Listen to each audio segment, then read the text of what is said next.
The year was 1776, and the American colonies were not yet a nation. They were a question asked in taverns and churches, on farms, and in courtrooms. What is liberty, and who has the right to define it? British redcoats marched through colonial streets, enforcing laws passed in a parliament where no colonist had a vote. Governors appointed by the Crown dismissed local assemblies. Courts tried colonists without juries. The Stamp Act taxed every legal document, newspaper, and pamphlet. The Quartering Act forced families to house soldiers. And the Declaratory Act declared Parliament's authority, quote, in all cases whatsoever, end quote. It wasn't just tyranny, it was lawlessness, masquerading as law. In Virginia, the largest and most influential colony, the Fifth Revolutionary Convention met in Williamsburg to chart a new course. They had already resolved to break from Britain. Now they needed a constitution, and before that a Declaration of Rights, a moral compass, a blueprint. Enter George Mason. George Mason was not a man of ambition. Born in 1725 in Fairfax County, Virginia, he inherited wealth, land, and status, but he preferred books to politics. His father died when Mason was 10, and he was raised by his uncle John Mercer, a lawyer with a library of over 1,500 volumes. Mason devoured them: law, history, philosophy, and scripture. He built Gunston Hall, a stately home on the Potomac River, and married Anne Eilbeck, with whom he had 12 children. 9 survived. When Anne died in 1773, Mason withdrew from public life, grieving deeply. But when liberty called, he answered. He served in the Virginia House of Burgesses and helped draft the Fairfax Resolves in 1774, which declared colonial rights and condemned British overreach. But it was in 1776, at age 50, that Mason would write his masterpiece. When Mason arrived at the Fifth Convention, he was 32nd of 36 members on the drafting committee, but he quickly took the lead.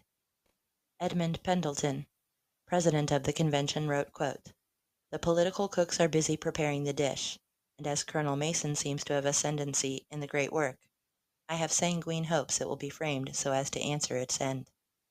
Prosperity to the community and security to individuals." End quote. Mason's draft was bold. It wasn't just a list of rights, it declared their origin.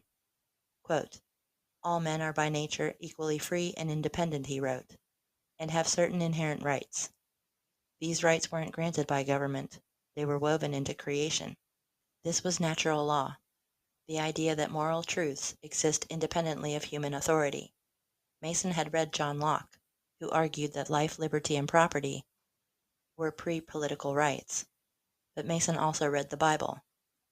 Genesis 1:27 declared that man was made in God's image. Romans 2 spoke of a law written on the heart. Exodus 20 protected life, property, and truth. Mason didn't quote scripture directly, but its influence was clear. His declaration was a fusion of Enlightenment reason and biblical morality. On June 12, 1776, the Virginia Declaration of Rights was adopted unanimously. It contained 16 sections, each a pillar of liberty. Section 1 affirmed natural rights. Section 2 declared that power derives from the people. Section 3 gave citizens the right to reform or abolish inadequate government. Section 8 guaranteed due process and trial by jury. Section 12 protected freedom of the press. Section 16 enshrined religious liberty. It was the first modern Bill of Rights in the Western world. It influenced the U.S. Declaration of Independence, the Constitution, the Bill of Rights, and even the French Declaration of the Rights of Man. But Mason wasn't done. Thomas Jefferson read Mason's declaration and saw its power. When he wrote the Declaration of Independence weeks later, he echoed Mason's language. Quote, "We hold these truths to be self-evident, that all men are created equal." End quote. James Madison, a fellow Virginian and future president, used Mason's declaration as a template for the U.S. Bill of Rights. Madison had studied theology and law, and he shared Mason's belief in limited government and individual liberty. But Mason and Madison would clash. In 1787, Mason attended the Constitutional Convention in Philadelphia. He refused to sign the final document. Why? Because it lacked a Bill of Rights. Mason's protest sparked a movement. The Constitution was ratified, but only with the promise of amendments. In 1791, the Bill of Rights was adopted, and Mason's fingerprints were all over it. The Virginia Declaration wasn't just theory, it became law. Section 8's guarantee of a fair trial influenced the Sixth Amendment. Section 12's protection of the press shaped the First Amendment. Section 16's defense of religious liberty became a cornerstone of American pluralism.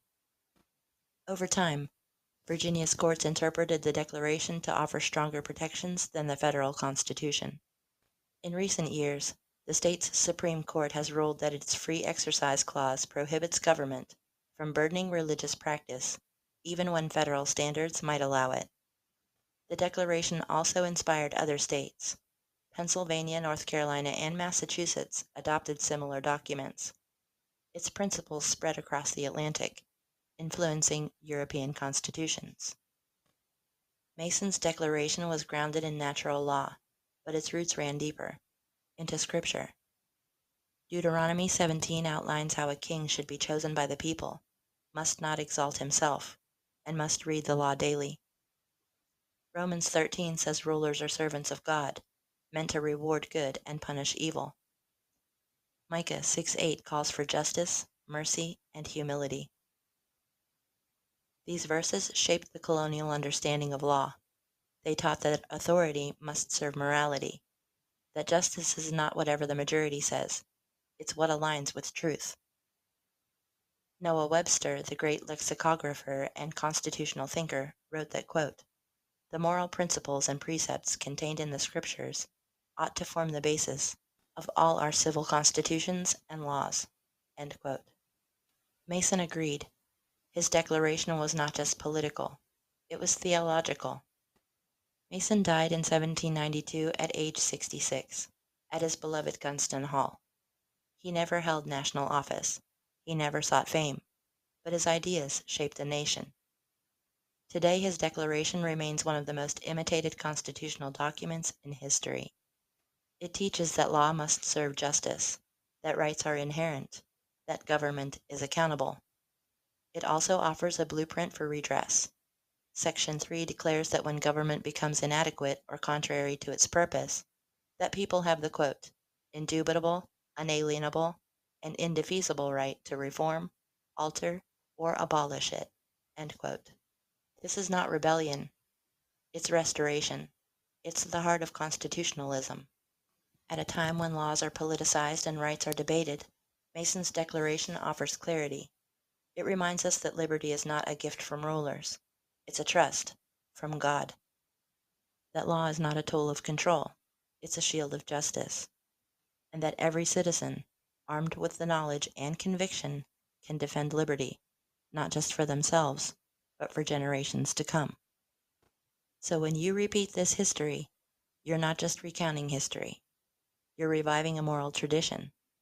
You're showing that the foundations of American law are not lost. They're waiting to be remembered.